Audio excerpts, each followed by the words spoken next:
Okay, so hello.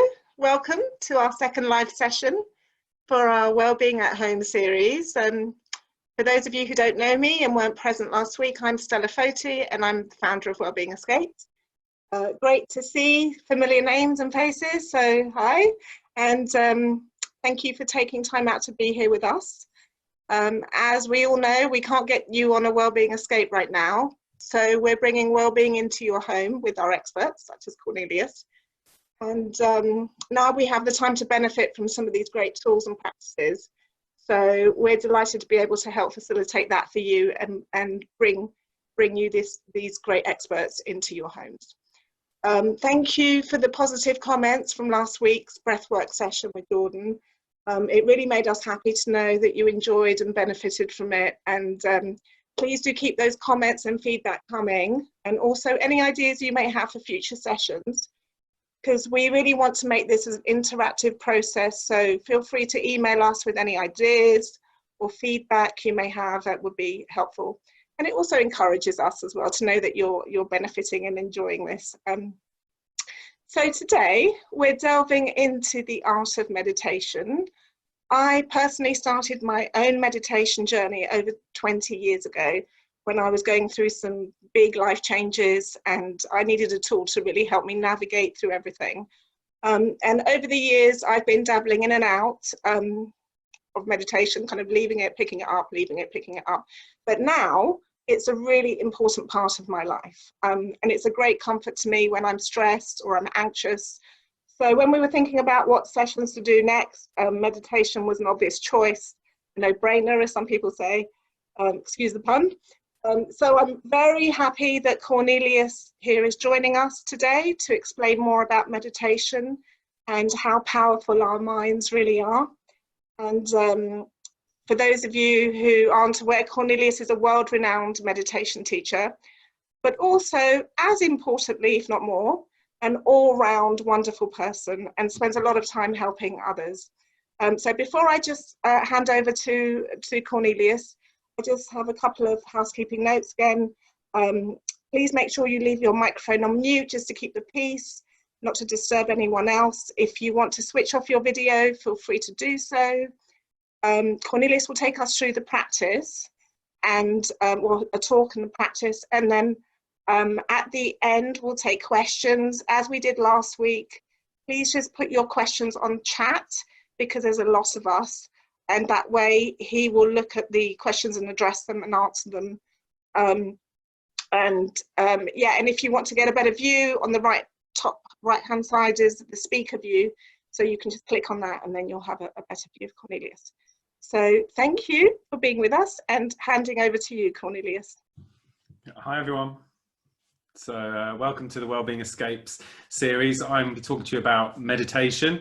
We'll talk a little bit about the technique and then most importantly, the art of meditation, which is how we meditate.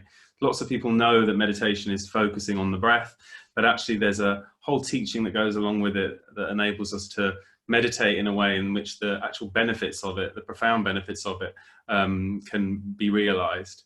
So first of all, a little bit about how I got into meditation. I suffered from something called treatment-resistant depression. So for around a decade, I had very severe depression and anxiety. I tried all sorts of medications to help treat that condition, and unfortunately none of them worked. So that started me on my journey to meditation. I started learning kind of simple breath meditation, and it just wasn't quite touching the sides. And I realized after maybe 15 years later, finding this a more authentic technique and approach to meditation, that I'd actually been approaching the practice of meditation in a way that wasn't quite yielding the benefits. So having practiced in the way I'm going to show you today, after practicing this for not long at all, my symptoms reduced massively.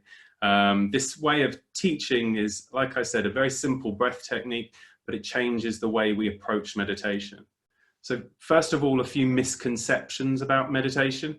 Lots of people think that you have to control your thoughts or stop your thoughts. So this is one way people get to the point where they think they can't meditate.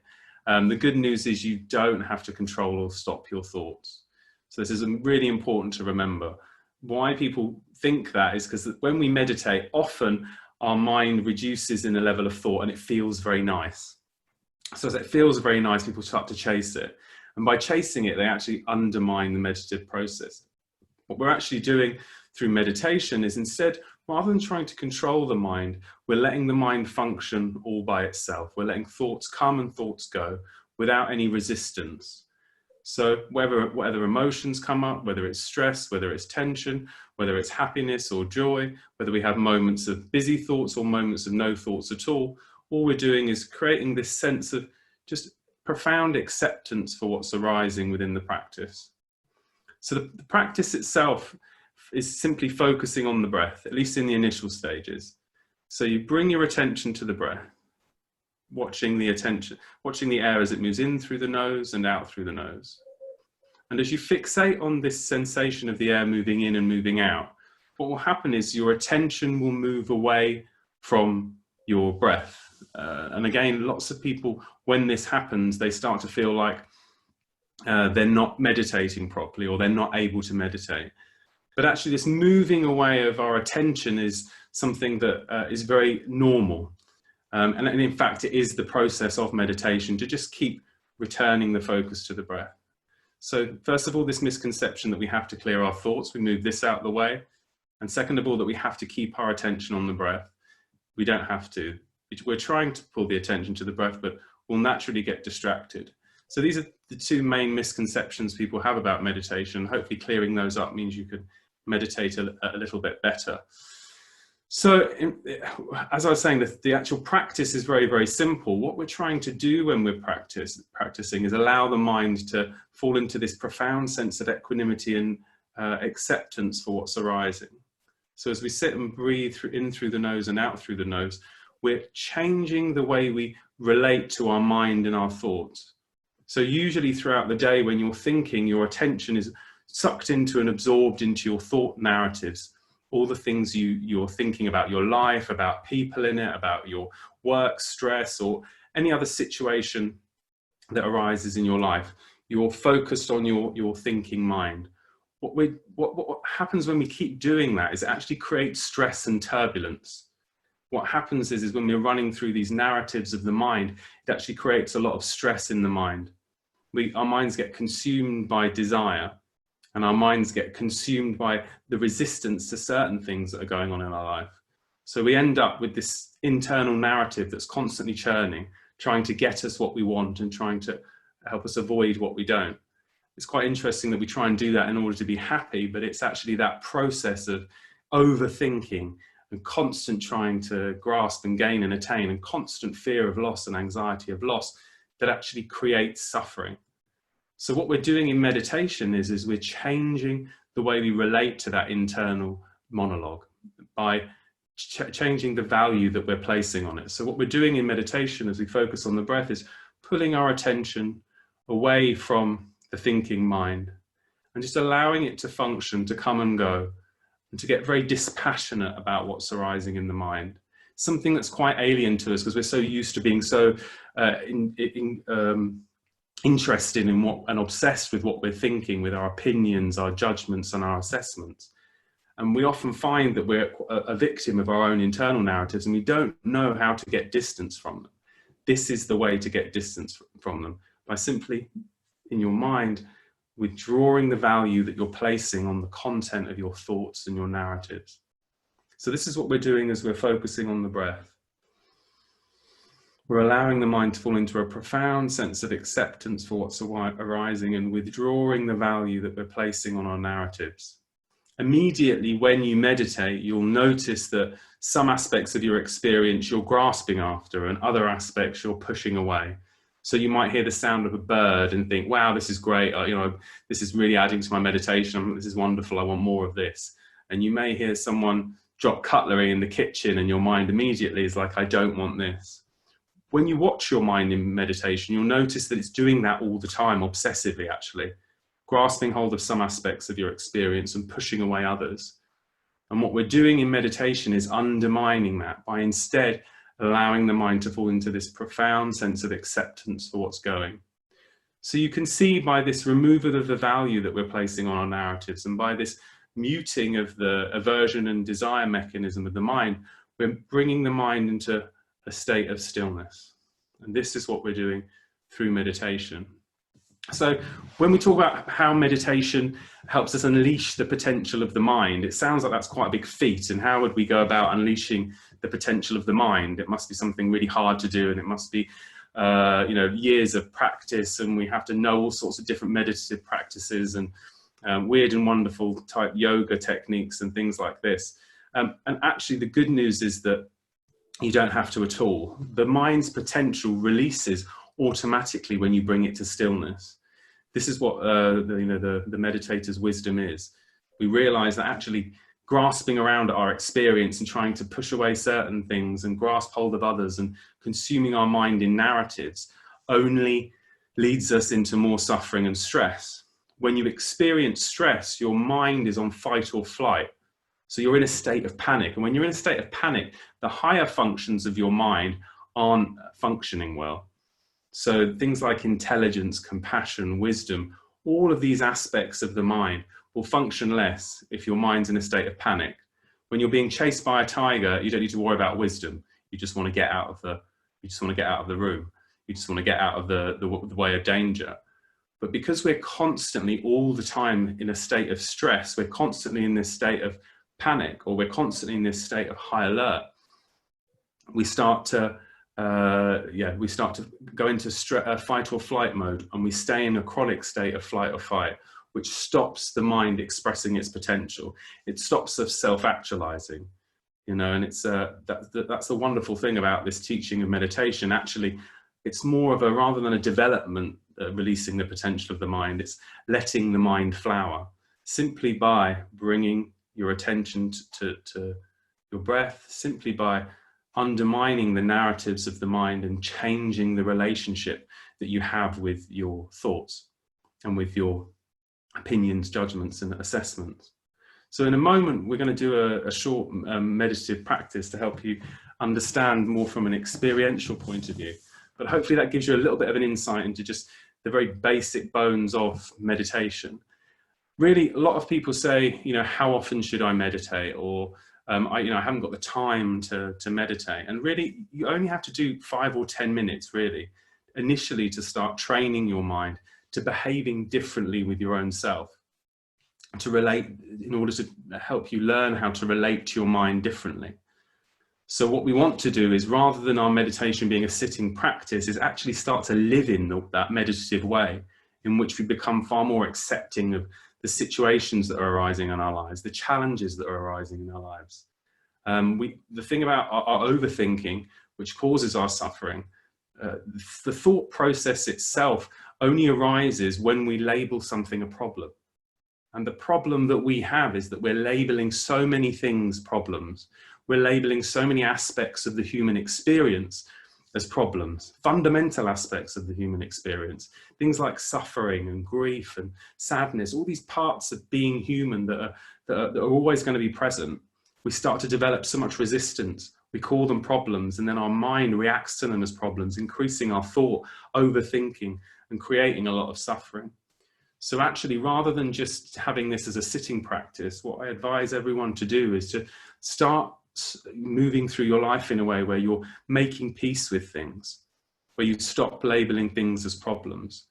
Often people say they want peace, but actually with their mind, they're not making peace with things. They're in fact waging war with everything in their environment. And you'll notice this in meditation, every sound, every sensation, you've got a judgment and assessment about it. And it's the realization that these judgments and assessments, rather than helping you find happiness, are actually causing you more stress and suffering.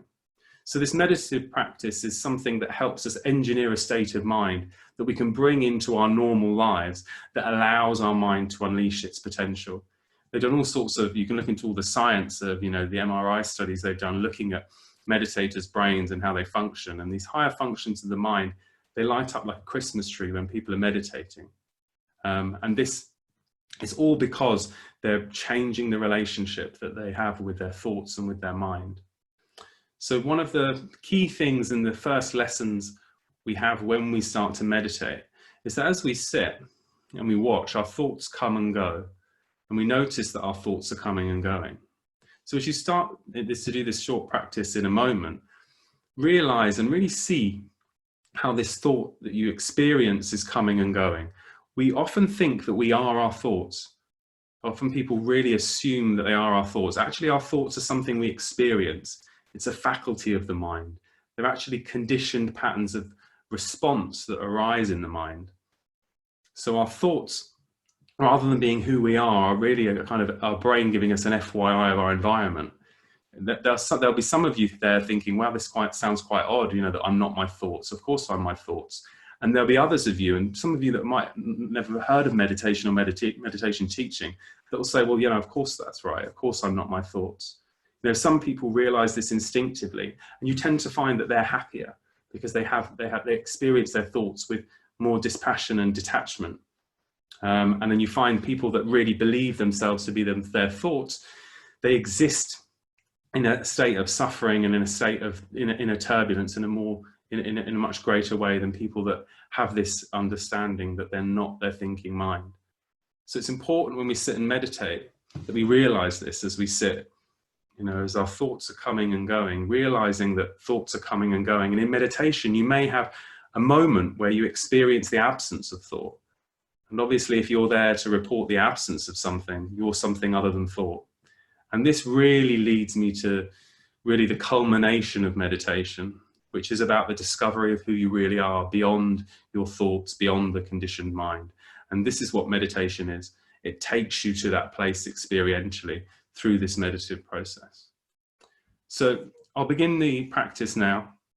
And then afterwards we can ask questions. Please feel free to ask whatever questions you'd like. It's important you kind of really iron out any kind of misunderstandings you have about the practice, and that you feel confident to try and apply some of these teachings and some of these some aspects of this technique when you finish this talk.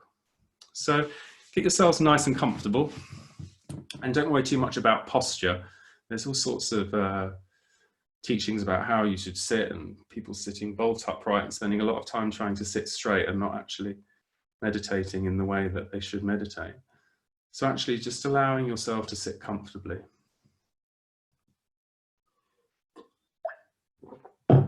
Just bringing your attention to your body and your breath.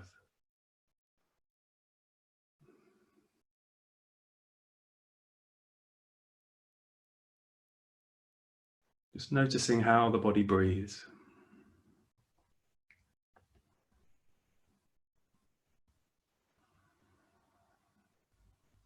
The body's actually breathing all by itself. There's an effortless to the breath. Feeling the chest expand and contract.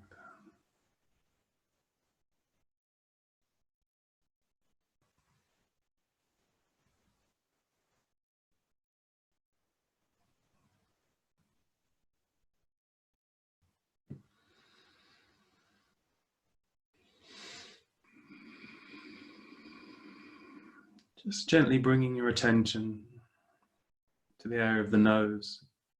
The sensation of the air as it moves in through the nose and out through the nose.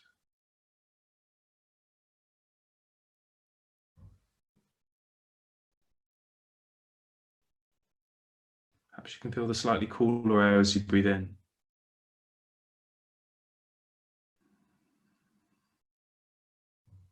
Perhaps the slightly warmer air as you breathe out. The body breathing in oxygen for the body. And as the breath releases, releasing carbon dioxide and waste products. All of these processes happening all by themselves as we sit and as we breathe. Really feeling the sensation of the air on the inside of the nose.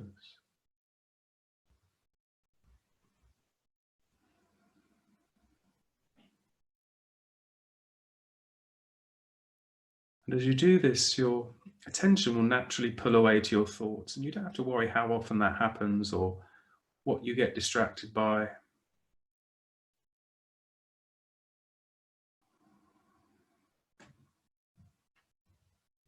Just as soon as you realize your attention's moved away from the breath, simply bring the attention back to the breath and the air moving in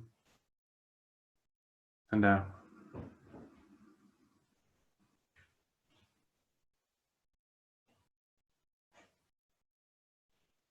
To notice as you sit and meditate that the mind will be producing all sorts of judgments and assessments. Every sound, every sensation, the mind will come in with a judgment, whether it's good or bad, and the mind will chase after the good and resist that which it labels as bad, thinking that this will lead to happiness. And actually this is the very source of our suffering, the very source of our stress.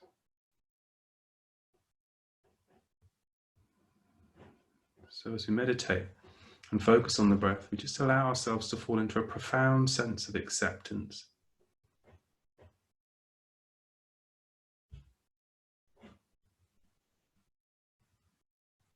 For every sound, every sensation, every thought that comes and goes.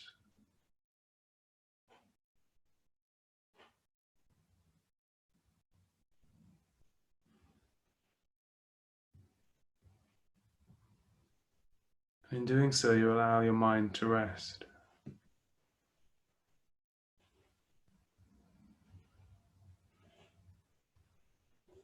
So through this profound sense of acceptance, the mind is making peace with things.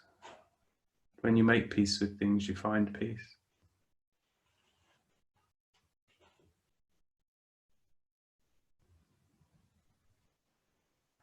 This is how you find peace of mind, this falling into a profound sense of acceptance for every sound, every sensation, every thought that comes and goes as you sit and as you breathe. Drawing your attention to the breath, the air moving in and moving out.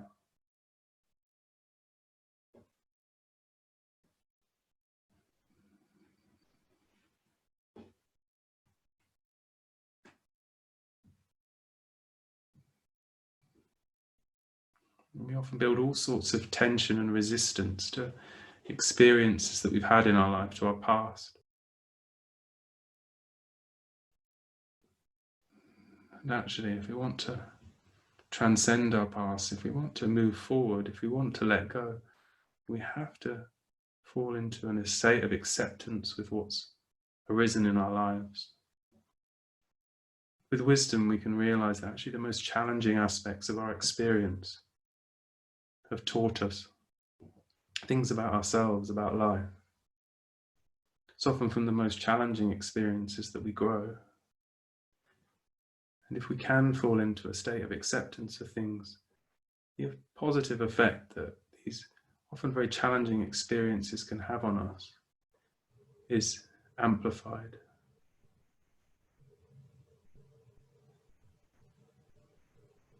So as you sit and as you focus on the breath with wisdom, falling into a profound sense of acceptance. Every sound, every sensation, every thought comes and goes.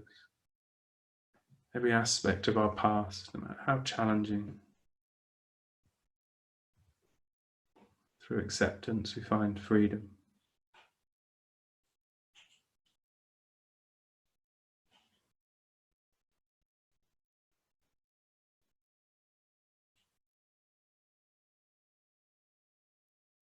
We also have all this anxiety about the future.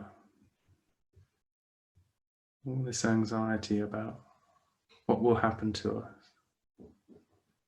Building up all this tension. And actually, with wisdom,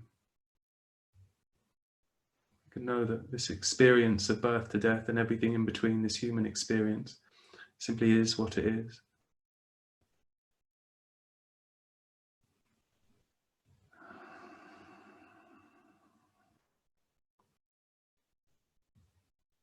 And if we can allow ourselves to fall into an acceptance for the fullness of this human experience, we can find peace.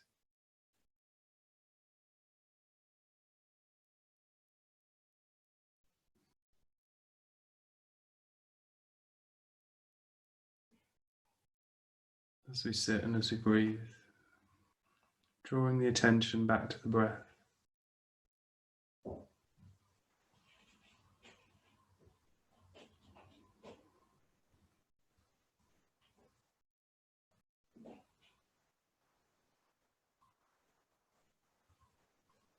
Through this profound acceptance, the mind rests. Not trying to control your thoughts or modify them in any way. Allowing thoughts to move through the mind like clouds move through sky. Thoughts are just thoughts. Emotions are just emotions.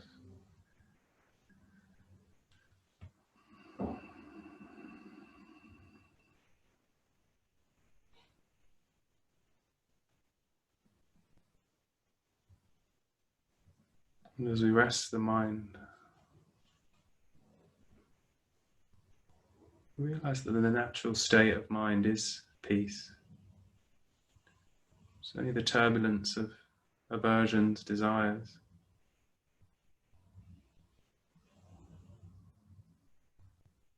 and narratives that cause stress.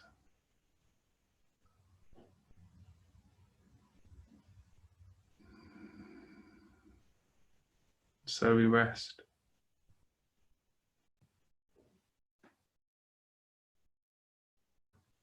Drawing the attention back to the breath.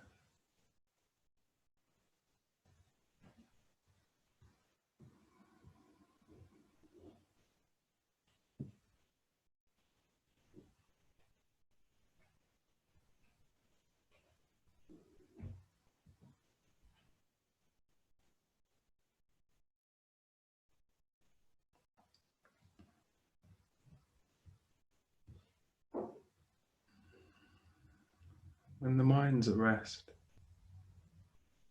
there's this natural state of peace.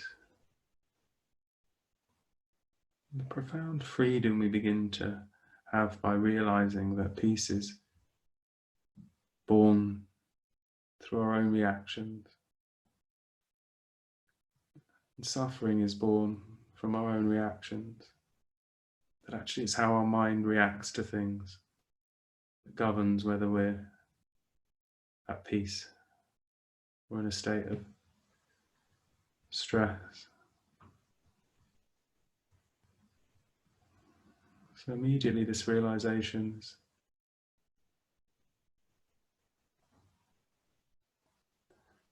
allowing us to find even more peace, to feel even more empowered.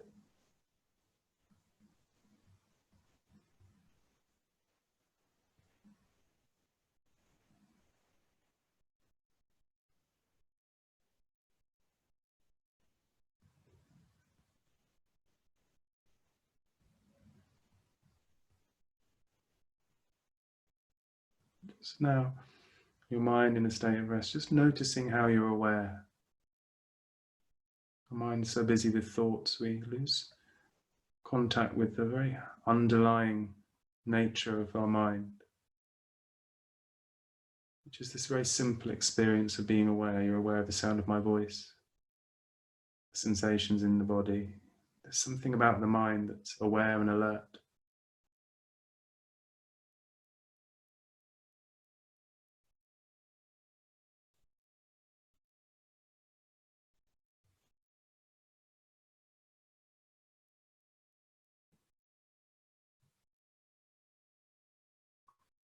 Consumed in narratives about who we are and the experiences we've had and how they've impacted us, how they've traumatized us, how much we've suffered and how much we suffer and will suffer. All of these narratives.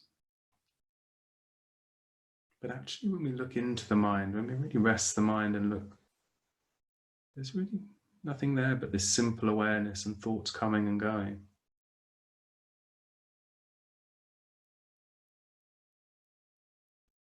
It's very simple moment-to-moment awareness as you sit and as you breathe.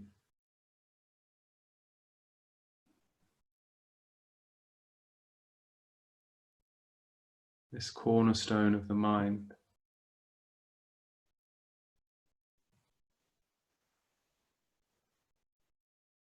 Thoughts come and go, sounds come and go, sensations, emotions. The only thing that isn't coming and going is this awareness of everything as it comes and goes.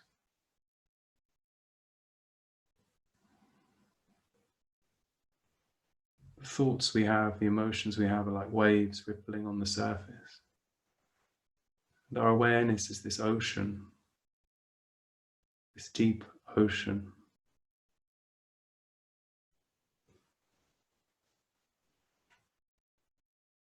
As we sit, as we breathe.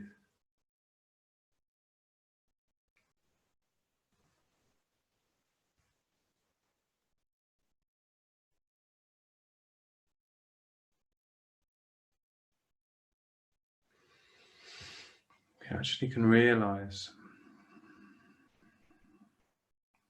the mind, the nature of the mind is not actually changing from one moment to the next. Thought comes and goes, emotion comes and goes, but this awareness is always there and nothing adds to it, nothing takes anything away from it. The more we stay with this simple experience of being here now and aware, the more we realize that our nature is something very different to what we assume it to be.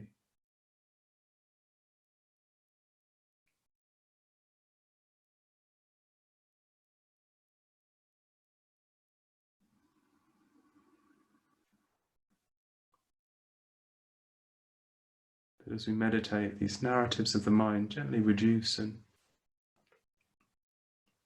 all that's left is this simple experience of aware and everything coming and going.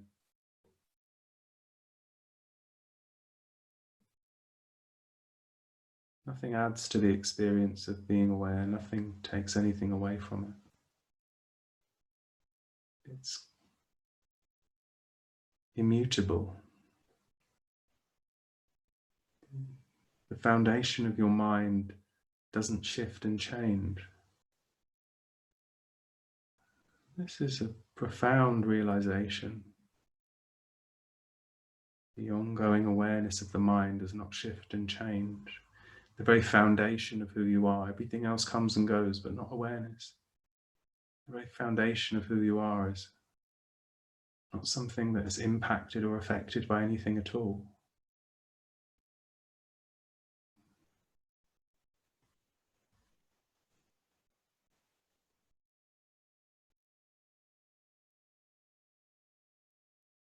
It feels very simple, doesn't it, this moment-to-moment awareness?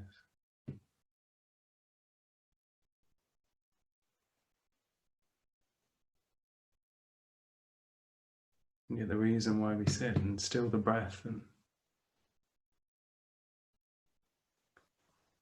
develop this mindfulness, this being aware of sounds and sensations and staying with that experience of being aware is because when we stay in this space,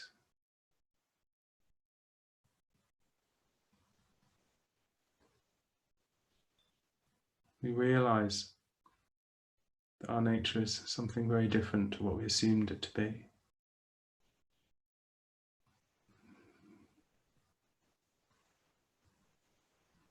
Your mind is actually profoundly strong. It's profoundly pure. All of your thoughts and experiences are coming and going, yet leaving no impact on this experience of being aware. Only if our narratives suggest that we have suffering and stress and problems do we then experience these things. If we just still the mind and look,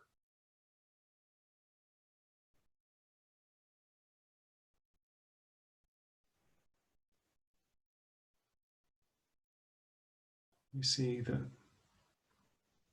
there is only this simple moment-to-moment awareness, unaffected. It's liberated by its very nature. And so, what we realize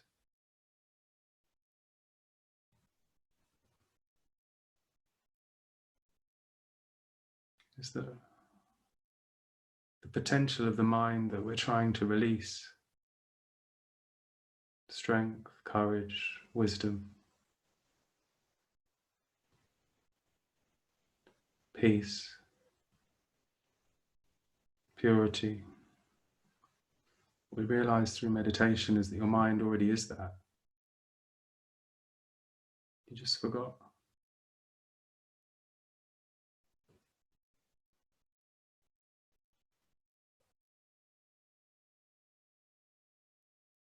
Lost touch with this underlying nature of mind.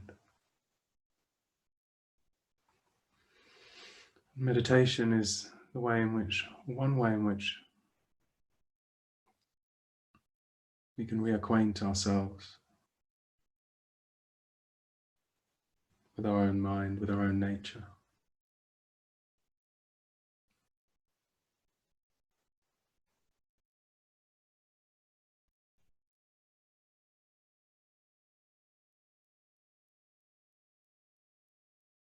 As you sit and as you breathe,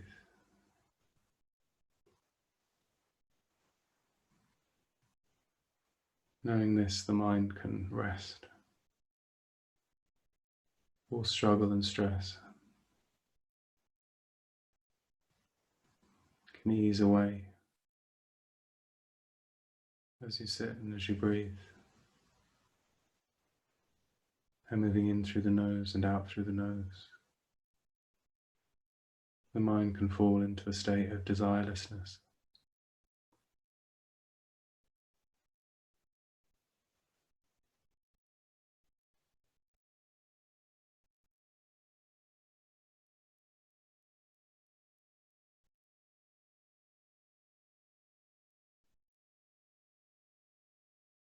Meditation reveals to us that you already are everything that you've been looking for. Stability, peace,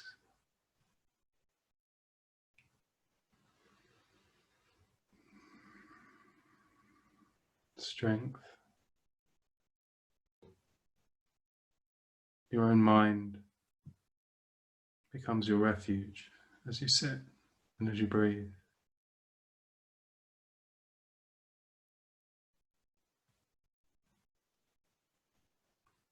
And there's no rush. In your own time. You can slowly open your eyes, and one of the final misconceptions I'll share about meditation is that as we open our eyes, it's the end of meditation, but actually meditation is it's not really a practice that we sit and do. It's a way of changing the relationship we have with our mind, realizing its underlying nature.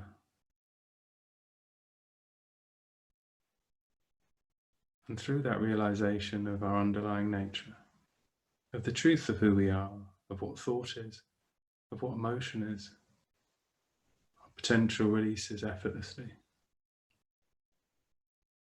You're not your thoughts. Your thoughts come and go. You're not your emotions. Your emotions come and go. These are just things you experience.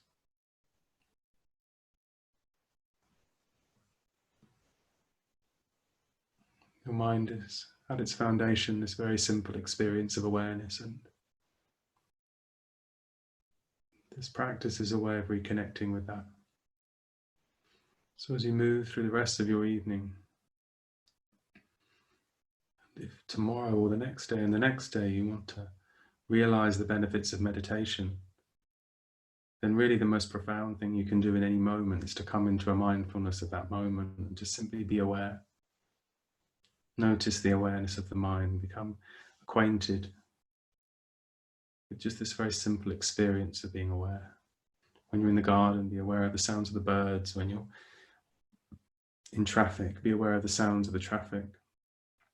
The more and more you can become more centered in this moment, in this present moment, in the awareness of this present moment, naturally your mind will begin to express its potential.